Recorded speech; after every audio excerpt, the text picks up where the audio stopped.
안녕하세요. 조용히 회사 다니는 사람입니다. 네, 어제 이어가지고 또 하루 만에 바로 이렇게 영상을 만들게 됐는데요. 제가 최근 연달아서 두 개의 영상을 올렸습니다. 일주일 간격으로. 첫 번째는 과천 푸르지오 소밋 그 59형. 이게 좀 착각하시는 분들이 있던데 59평을 말하는 게 아니고 59제곱미터짜리 면적을 갖는 그 아파트. 24평짜리 아파트죠. 여기로 갈까? 혹은 아예 아파트를 사지 말고 과천에 있는 이런 푸르지오 서밋 살 거 아니면은 전세로 살면서 S&P 500에 투자를 하고 그렇게 살아볼까? 두 개를 극단에 있는 거를 좀 고민했는데 결론을 좀 내렸습니다. 이제 여기서는 거의 뭐 안 바뀔 것 같은데요. 일단은 이렇게 정리하자면은 실거주 한 채 그리고 S&P 500에 장투하는 거 이 둘 다를 유지하는 게 맞겠다. 그거인데요. 좀 더 자세히 설명을 드려보면은 제가 그 유튜브에 어 어제 영상 올리고 나서 이런 식의 댓글이 달렸습니다. 좀 잠시 읽어보면은 산수로 풀 수 있는 문제가 아니다. 계산을 해본들 이게 무슨 의미가 있습니까? 어차피 과거 기반 데이터고 부동산은 또 레버리지를 활용할 수 있는 주택담보대출을 받을 수 있는 그런 게 훨씬 높고 그리고 거주 환경 등은 돈으로 환산할 수 없는 요소도 많이 있고 이런 중요한 요소들이 있는데 미래에 받을 수도 없는 과거 데이터를 기반으로 수익률을 결정하는 그런 정신승리 요소로는 쓰지 않기를 바란다. 정말 좋은 댓글에서 캡처를 해봤고요. 또 다른 분은 좀 자주 제 영상을 봐주시는 분인데 기존에 지금 살고 있는 제 실거주 아파트를 전세를 주지 않고 판다고 하는 거는 좀 걱정이 된다. 차라리 이 집을 전세를 주고 다른 데 전세로 가는 게 맞지 않을까 생각하신다고 했고 또 이분께서도 상급지 아파트는 수익률 외에도 실거주의 가치가 있다. 이런 말씀을 해주셨어요. 네. 제가 또 막 주절주절 이야기했는데 이번 영상부터는 이런 식으로 좀 자막을 아예 스크립트를 작성해가지고 달아볼 건데요. 한번 좀 이걸 읽으면서 이야기를 드려보겠습니다. 여기까지 말씀드렸던 거고 그대로 읽어보겠습니다. 다른 거 한 가지는 이제 어제 올린 아예 아파트는 다 정리를 하고 전세 살면서 S&P 500에 최대한 많이 투자하는 거 그거였죠. 그야말로 기존의 실거주 한 채 그리고 S&P 500에 최대한 투자하는 그런 균형 잡힌 지금 제가 하고 있는 거죠. 그런 전략을 놔두고 이쪽이든 저쪽이든 한쪽 극단으로 완전히 치우쳐지는 방식만을 고민했던 것 같습니다.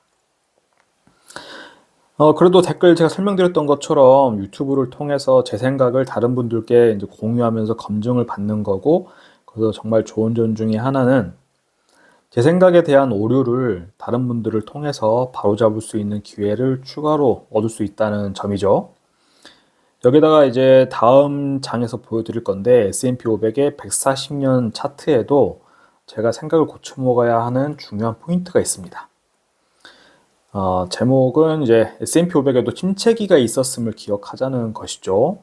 보시면은 여기 군데군데 1900년대 초반에도 24년간 침체기가 있었고 미국 대공황 때 24년간 침체기가 있었죠.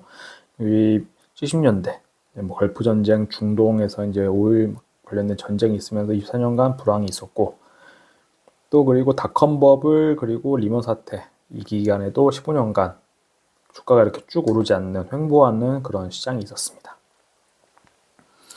제가 그 바로 이전에 과천 아파트 갈까 아니면 전세 살면서 아파트 보유하지 않으면서 S&P 500을 투자하자 했던 거는 우리나라 아파트의 미래를 밝게 보지 않았기 때문에 그렇게 전세로 가자는 생각을 했고요. 무주택자가 되자는 생각. 근데 이거는 제가 이 편향된 생각을 했던 게 아파트는 이제 장기 하락하고 S&P 500은 무조건 장기 상승할 것이라는 전제를 저도 모르게 깔고 있었던 거죠. 그런데 S&P 500이 여기 과거 차트에서 보여준 것처럼 과연 장기간 동안 박스권을 행보한다면은 그럼 저는 어떻게 되는 걸까요? 역시나 앞서 본 댓글처럼 과거 데이터는 역시 과거의 데이터일 뿐이고 이를 토대로 미래를 추정하는 것은 무의미하다는 것을 저는 이미 예전에 국내 주식 단타 칠 때 차트를 보면 차트 매매를 했었거든요. 기술적 매매라고 하죠. 다 부질없다는 짓이란 걸 이제 깨달았던 바가 있는데요. 그 짓을 다시금 아파트와 S&P 500을 대상으로 또 반복하고 있었던 것 같습니다. 그럼 이 상황에서 가장 좋은 선택지는 바로 상관관계가 낮은 자산들에 분산 투자하는 것이 이제 맞는 거라고 생각이 되고요.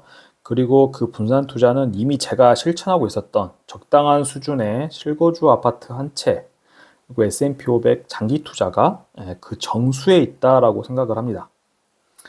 바로 이 표를 보면서 이제 설명을 드릴 건데요. 지금 S&P 500과 전국의 아파트 마이너스 0.67. 이 표를 보실 때는 1이면은 정방향의 상관관계, 그러니까 코스피와 코스피를 보면은 1의 상관관계는 완전히 동기화 되어 있다. 당연히 코스피는 코스피 자기 자신을 추종하죠. 반대로 S&P 500과 전국 아파트는 마이너스니까 반대 방향으로 움직인다. 마이너스 1이면 완전히 뭐 곧버스랑 레버리지처럼 반대 방향으로 움직인다. 이런 말이 될 거고요. 이렇게 생각을 해봐야겠죠. 전세에 살면서 S&P 500에 전력을 다해서 투자를 했는데 만약에 앞서 본 차트처럼 10년 넘게 횡보를 한다거나 혹은 하락을 해버리면은 우리는 그 난관을 어떻게 버틸 수 있을지, 어떻게든 뭐 삶은 사라질 테지만, 그리고 결국에는 20년이 걸리더라도 결국에는 우상향할 거라고 믿고 있지만 그 기간을 우리가 어떻게 이겨낼 수 있을지 꽤나 어려운 일일 수 있겠다 싶었습니다. 그러나 만약에 지금처럼 자산의 일부가 실거주 아파트에 분산되어 있으면 S&P 500이 고전하고 있을 때 67% 정도, 0.67이면 1이 100%라고 했을 때 67% 정도가 반대로 움직이는 그런 아파트를 바라보면서 이 위기를 좀 이겨낼 힘이 생기지 않을까 싶은 거죠. 이런 관점은 제가 지금 읽고 있는 책 미래에셋 자산운용의 김경록 이란 분이 쓰신 성장이 멈춘 시대의 투자법에서도 이제 잘 설명을 해주고 있습니다. 책에서는 이거를 이제 공간적 분산이라고 설명을 하는데요. 그 문장을 하나 발췌를 해왔는데, 자산 간의 상관관계가 낮을수록 포트폴리오의 변동성이 낮아진다. 분산은 별다른 비용이 소요되지 않으면서도 변동성을 낮추고 수익률을 높여준다고 해서 공짜 점심이라고도 한다. 네. 그래서 어떻게 할 거냐? 아파트와 S&P 500 음의 상관관계를 갖는 걸 알았고, 그러면 어떻게 실천할지를 말씀을 드려보면 이렇게 표를 좀 그려봤습니다. 저희가 가용할 수 있는, 갈아타기 할 때 가용할 수 있는 순수 현금은 9억 정도라고 보고, 최대한 양보해서 원래는 이 반대로 돼 있었거든요.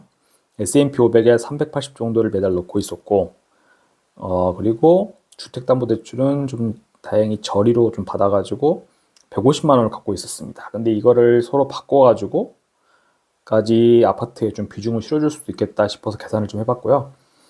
그래서 현재 살고 있는 아파트 실거래가를 보니까 13억 정도의 거래가 되고 있었죠. 근데 이제 과천 아파트를 가려면 A, B, C, D, E, F까지 후보 아파트를 좀 넣어봤는데 대출 이만큼을 더 받아야 됩니다. 지금은 한 3억 5천 정도 받고 있는 거를 7억 7천 뭐 이 정도 6억 7억 이상을 받아야 됩니다. 그런데 만약에 평촌에 있는 아파트로 간다. 3억 천 정도. 과천에 있는 좀 오래된 아파트 24평으로 가야 됩니다. 과천은 문제가 지금 저희가 지금 84제곱미터 아파트에 살고 있는데, 과천은 84제곱미터는 절대로 갈 수가 없는 12억 대출을 받아야 되기 때문에 생활 자체가 좀 곤란해지는 상황이라 그걸 쳐다도 못 받고 이런 구축 아파트 정도는 좀 도전해 볼 수 있을 것 같은데, 그 외엔 다 20평대로 줄여서 가는 거거든요. 그 시나리오인데도 대출을 7억 이상을 내야 됩니다. 그래서 어떻게 이걸 계산했느냐? 여기 리스트에 있는 아파트들은 주담대 원리금을 매달 380만 원까지 상환한다고 했을 때 주담대 금리가 뭐 한 4%대, 4.5에서 뭐 3.78%이 사이에서 접근해 볼 수 있는 아파트들만 추려낸 거고요. 다만 이때 문제는 이제 앞서 말씀드린 것처럼 S&P 500 투자를 150만 원 정도로 많이 줄여야 되고, 주담대를 7억 이상 내면은 갚을 수는 있는데 생활비를 이제 줄여야 됩니다. 아니면 성과금에서 다른 용도로 쓰던 거를 대출 갚는 대로 이제 가져와서 써야 된다. 그런 문제가 생기고요. 여기서 그러면 저희는 이제 고민에 빠지죠. 실거주 아파트란 우리들에게 어떤 의미를 갖는가? 일단 저희는 키우고 있는 아이가 없기 때문에 앞으로도 없을 예정이라 학군, 그 동네 분위기 이런 거는 고려 대상이 아닙니다. 그러니까 뭐 학원이나 학교를 보낼 애가 있는 것도 아니고 뭐 출퇴근하고 저녁에 퇴근해서 집에서 뭐 배달해 먹는다든지 동네 산책하는 정도로 이제 동네를 이용하기 때문에 뭐 어떤 사람들이 주변에 살고 있든지 이런 거는 범죄자들만 아니면 크게 문제가 되지 않는 요소고, 그리고 오히려 중요한 거는 출퇴근의 편의성, 그 마트, 식당, 병원 등의 생활 인프라를 가까이에서 이용할 수 있는 게 중요하죠.